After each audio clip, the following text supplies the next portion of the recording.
So I want to start with this guy right here. What did he know? What did he not know when he took this job? I think he knew what his priorities were. I think he knew who he was as a person. What he didn't know is what came with this job, the journey that he was about to go on with he and his family and his players and his coaches, just a lot of lessons that were about to be learned over the next 7 years. So you're coming off a national championship here. That guy became a national championship head coach. What did you think back about that journey when you're lifting that trophy up? I didn't really think about that at the time. Quite honestly, going through the memories of the national championship game, by the time it got to the end, we were up pretty big early, and then Notre Dame started clawing back, and then we hit with the throw to Jeremiah, and by then it was relief because I think we all expected to win once we got there. And looking back on the pictures, it was all sort of a blur. So a lot of that was relief at the time, but now as you look back and you have some time to reflect on it, there was a lot of lessons learned, a lot of just trials and tribulations along the way, and a big part of it is resilience, just continuing to work through difficult times and solving problems, knowing that it's not easy to do what we're doing. We're trying to become the best in the world at what we do in an extremely competitive environment. I think I had 3 of your guys' games during that run, and you talked so much about resilience and the response to things. Yeah. Is that your biggest takeaway from that championship run? Yeah, I think so. For our guys to let their character show as a team, I thought was significant. And in the first year of the 12-team playoff, we knew it was going to be a long season. We knew that there were going to be ups and downs along the way. We knew we had to play our best football at the end of the season, and we wanted to really, get hot at the end of the season, which is what happened. We knew there was going to be adversity and storms along the way. Didn't quite expect it to go the way it did, but it never goes that way. I mean, that's life. And even just watching, Roy McIlroy win the Masters the way he did. I mean, that's when you're trying to chase greatness. It's not just going to come easy, and it certainly didn't come easy for us this year, or for our staff over the last 6 years. So, but that's life. You just got to keep swinging, and there's been no great accomplishments that have happened without going through adversity and through trials and tribulations along the way, and it makes it that much more sweeter when you do accomplish it. What did you learn about yourself during all of that last year? I think it was, when you first step into this role. I remember the first day it happened, or the night before our press conference. My wife and 3 kids sat on the couch, and my wife kind of started crying and said, "This is the last time that will be normal." And I rolled my eyes, but she was right. Just there's so much that comes with it, and you can take it because you're the one who signs a contract, you're the one who takes this on. But it's your family, your wife, your kids that can go through the ups and downs of it all without really any control. And so every year for them, they've gotten stronger. And when we did go through adversity this year, they were the ones that were the strength behind it all for me, the support. Like, hey, we got this. We believe in you, Dad. Just go back to work and get this thing straightened out and get it fixed. And that was it. And that's kind of all that I needed was that. But then there was also the support system of the people in the off season that helped with the NIL. The players' parents, so many of the great fans that did support us throughout this whole run and traveled from different parts of the country, and the atmosphere at the Tennessee game in the first round. I mean, it took everybody.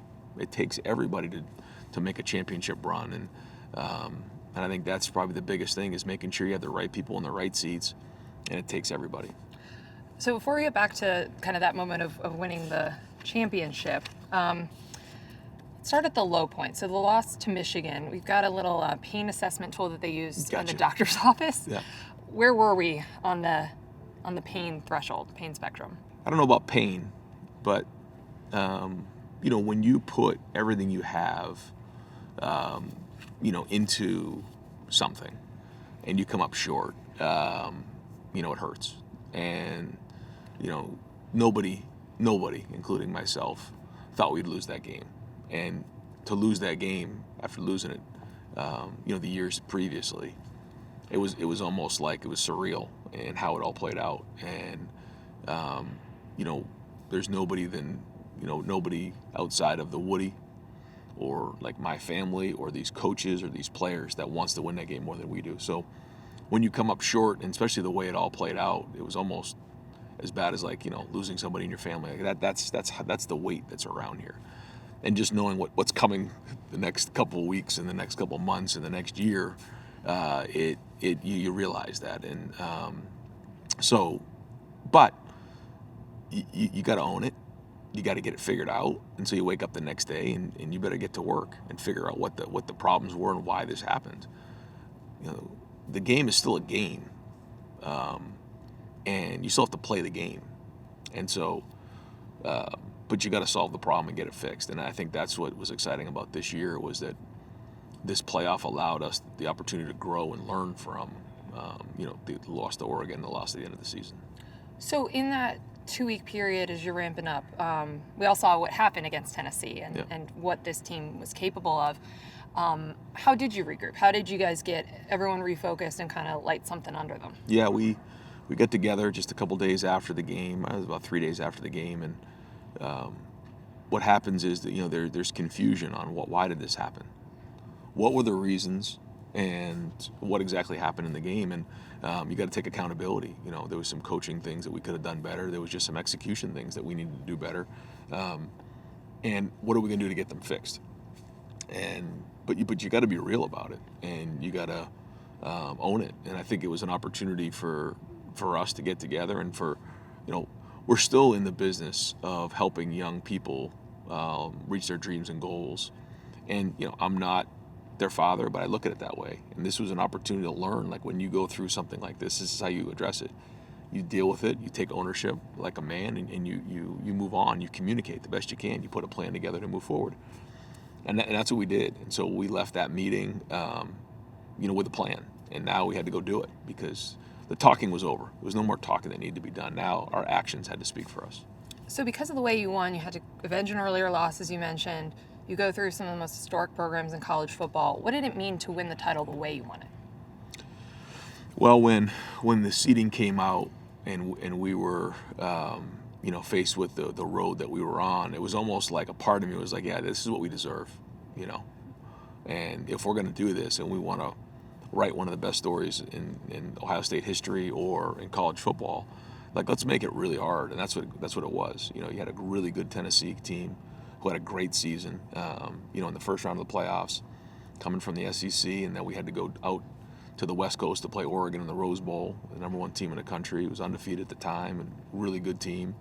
I think they probably had about 70% of the Rose Bowl, so that was like a road game.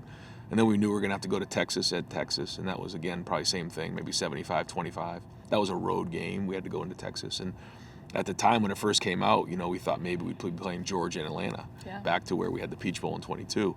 So we knew the road was going to be that way, but that's kind of what we wanted. We felt like, by losing that last game, we deserved it to be hard, and that was the only way that we looked at it. And it was historically hard, but we felt like if we could get some momentum in that first game against Tennessee, that we could really, again, start to play our best football at the end of the season. You said you knew you could win that game, the championship game. Did you feel like all year long, we have the best team in college football, and it just kind of took that run for everyone else to kind of get there? I mean, because the expectations coming into the year were a championship. It was just a little circuitous to get there. Yeah. It's one thing to have talents and a thing to have the best team. And, Will was only here for a year. There was pieces in place that we were working through, and, you want to be playing your best football at the end of the season. And one of the, I don't let a lot of people speak to the team, but one of the people that I have speak to the team is Clint Bruce. He's a former Navy SEAL and an NFL player, and he was speaking and talking about how when they do hostage rescue, the rule is when you walk into a room, if the guy in front of you goes right, you go left. If he goes up, you go down. And he was talking about this one mission that he was on where everything was just moving exactly the way that it was designed. It was like poetry in motion, and everything moved just right. And he said, I almost felt bad for the enemy, there was a point there, especially in the Rose Bowl, going in the preparation of the Rose Bowl, and as it started, I kind of felt that way because that we were hitting our stride. You know, we were doing the right things. The guys had confidence. They had an edge to them. They had a purpose about them. There was, you know, some obviously revenge thoughts coming into that game for them because of what happened the game previously. There was just a lot of different things that were going on in play there, and so you started to see that a little bit in the Tennessee game. Then you really saw it take off in a Rose Bowl. But then, you know, it's still a game. So then you go to Texas, and, you know, it wasn't going exactly the way we planned. We threw an interception. You know, things were a little clunky. But when that ball bounced up to Jack and he returned it for a touchdown, I knew at that moment we were going to win the national championship. That was an unbelievable moment, as was the 34-0 start. I mean, I've never covered a game like that. Yeah. It's pretty crazy. You talked about your family and them going through all of this with you. Mm-hmm. I was maybe 2 feet away from you as the emotional embrace on the field in Atlanta. Mm-hmm. What does that moment feel like after the lows, the highs, and the pressure cooker that's Ohio State? Yeah, I think when you're in those low moments, you dream about what it would be to be in that moment. And then you get there, and it's almost like a little bit surreal. I remember, you know, Nina saying, you know, you did it. And I was like, nah, like, we did it. And what I meant by we is like, you know, the family did it. But like, no, everybody did it. Like, this was everybody. We needed everybody. And that's what happened. And so it was just great to see the joy of, you know, everybody involved, the players, just to see them on stage. And, you know, even where we're at right now, like, there's banners up here. And I remember, like, this you know, this hole in the wall that was here. And, you know, just constantly saying, like, if you put a national championship banner up there of 2024, what that would look like. And then when you look at the banner over here of these, you know, guys on stage and the joy they have in their face, like, that's what it's all about. And so, you know, you're happy that those guys will be able to walk in here for the rest of their lives with their kids, with their wives, and tell the story of this team and what they accomplished. When you, like, wake up the morning after winning a national championship, do you feel different? No. I thought it would feel different. It didn't. It didn't. You know, it felt great, but like, it didn't take long to be like, all right, what's the next thing? Where are we going next? We got a lot of work to do, you know. And, you know, there's no time for resting. You know, we got to keep building this thing, keep growing, and it you know, certainly did feel great, but, you know, not much has changed. I mean, we got another season ahead of us, and we got a great group of guys that we're building, and they're a little bit young, and we had to replace a bunch of players, but that's it. I mean, the goal isn't to win championships. That's not the goal. The goal is to make an impact on young people's lives. At Ohio State, if you don't win championships, you're not going to be the coach for very long. That's just how it goes. So winning championships just allows us an opportunity to continue to make an impact on these people's lives, and that's what this job's all about. You mentioned how young, you have so much talent, but they are young, Yeah. inexperienced, trying to get them a little less green. What do you take into next season when you are, I mean, technically, I guess, trying to repeat, but just to be at the standard that Ohio State expects? Well, yeah, it starts with our guys who have been on the field. You know, we have to now count on them to kind of, we say, carry the water, and some guys to step up. We have some really mature guys on our team, but we have some guys that need to continue to mature on the field, off the field, just life in general. But I really like the intensity they bring every day. They're a very edgy group. They bring great energy. They're very, very competitive. So, you know, for us, we just have to continually find ways to create game-like environments. Even in the spring, we made the quarterbacks live for the first time since I've ever could think of, because we need these guys to play. And our first game, obviously, is against Texas, and what that game means. So, you know, we got to have a really good preseason camp, and then we just build from there. But I think the good thing is the good majority of the team have a picture of what great leadership is, what resilience is, what this culture is. So there is definitely is a starting point for everybody in the program. How is the quarterback battle going? It's good. It's, you know, like some of the other positions where there's not a lot of experience there, but a lot of talent. And, you know, I say this typically when young quarterbacks have to get started, and even when Will came in here, like, making the routine plays routinely is important when you have as much talent as we have around them. I think the offensive line is really solidifying itself. Our tight end group is probably the best tight end group we've ever had since I've been here at Ohio State. Running back group has got some depth, and obviously we know the talent at wide receiver. So what does that mean? We don't need to be extraordinary. We just need to be disciplined. We need to take care of the football, and then we need to play really good on third down in the red zone and in 2 minute. And all three guys are at different points in their career. Lincoln has been in the program the longest, working on 3 years. Came from South Dakota with not like a big background of playing quarterback. Was a multiple sport athlete coming out. I think he's got a really bright future ahead of him, a long runway.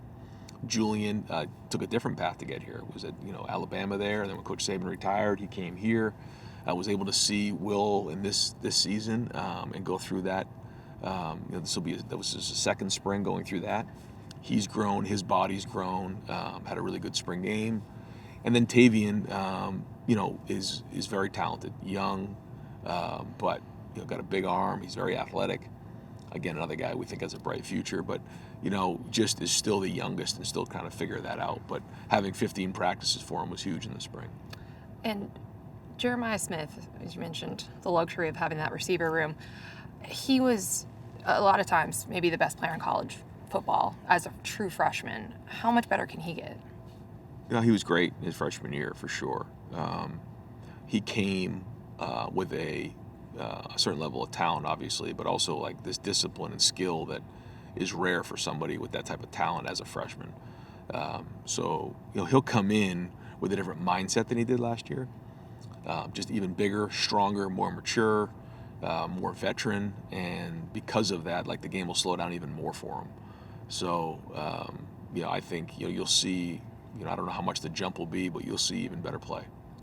So you had to make a couple coordinator changes, which is something that happens after you win a national championship. Walk me through the decision to bring in Matt Patricia, your relationship with him, and him coming back into college football. Yep. So I knew Matt. I grew up in New England and watching those teams and following the Patriots and just seeing those great teams and what he did there and the Super Bowl runs and the rings that they won. And knew him from afar, and then knew him casually a little bit off the field. And then when Jim left, interviewed some different people. Wanted to find somebody that really fit the room. Tim Walton and Matt worked together, and Matt Guerreri's involved, Larry Johnson, James Laurinaitis. That's a really good group of coaches. So to find somebody that was willing to come in and work with the guys that were already in the room was critical because those are great coaches. Not everybody wants to do that. They want to bring their own guys in. And so I felt like, the fact that he was willing to work with Tim and then work with the rest of the staff was important. I also really enjoyed his background just in terms of the different styles of fronts that they played with the Patriots, where they could adjust what they did. If you watch how they evolved over the years from when they were 3-4 to when they were 4 down, when they were 5 down, like they really put their players in a position to be successful. I thought that was great. And so then I got the chance to spend time with him during the process of interviewing him and just realize where he was in his career and what he wanted to get done. And the feedback has been unbelievable with our players. I go through and do a post-spring evaluation and meet with each player on the team, and I ask about the relationship, and the guys have been over the top about the relationship. He spends time with them on and off the field, great communication, great feedback. He has credibility. So far, there's a lot of energy there. So excited about that. Excited to see what it looks like in the fall. Was it tough to lose Jim to Penn State right after the championship? Anytime you lose, coaches, it's just part of the job. But he certainly did a great job when he was here. When we first got here, we were struggling a little bit in terms of our identity on defense, and he came in and certainly changed that over the 3 years he was here. And I have nothing but respect for him. So Brian Hartline, that was an elevation. He's been such an integral part of the receivers, the offense over these last few years. So tell me a little bit about him stepping up into this role again. So 2 years ago, he was the coordinator. I ended up calling the plays, and then we had an opportunity to bring Chip in, and just watching him handle that was telling to me about where he was in his journey, and he really took that as an opportunity to learn from Chip. And then I thought he's done some of his best work in the playoff run, in terms of the play design, especially with the passing game. He did a great job, but we all know how well he's recruited. But he's been he and I have been working together, working on almost 9 years, and And so, like, he knows we want to get done. He's grown as a coach every year. I think when you work on the perimeter, the work you have to do is up front in the run game and in protections. He's worked on that, and he's ready to go. I thought he did a good job this spring. I think he and Tyler Bowen working together with Keenan Bailey, other guys in a room, is going to be a good group. I'll still obviously be involved with it, but he's going to call the plays and he's going to run it. Is that tough as an offensive guy? I mean, because, again, so much was made of calling the plays, not calling the plays, where you chip in, your guys' relationship. As an offensive head coach, how do you approach that? Like, your involvement, your level of involvement? Yep. I think what was great in the playoffs was that, each game had about, north of like 10 days to prepare. Yeah.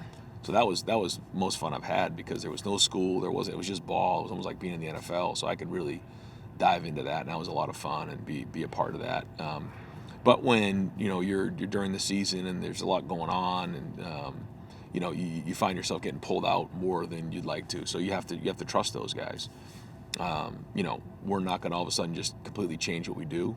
The good thing about that room is most of those guys have been in the offense for a long period of time, so we know what it's supposed to look like. I think Tyler Bowen has done a great job, and he's got a really good supporting cast with him. You got to make sure that we're setting the quarterbacks up to be successful. That's probably the most important thing as we head into the fall, and I'll be right there for that. Although I won't be in every meeting, that's just not possible for me to do. But we have some good people doing the job. I hear how reinvigorated you are as a coach, and new challenge, young team.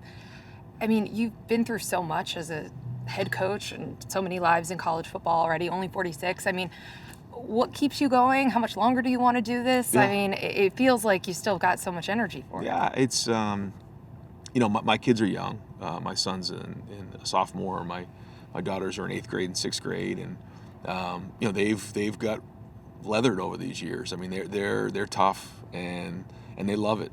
And so for us to kind of get to where we've been, I think is great. I think when you're a first-time head coach at a place like Ohio State and you get so close, you don't get the benefit of the doubt.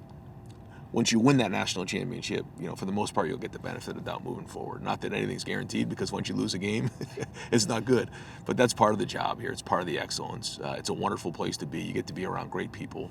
You get to recruit great people, even in an age where there's a lot of craziness going on. But we do. We have really good people here, and our culture is very, very strong.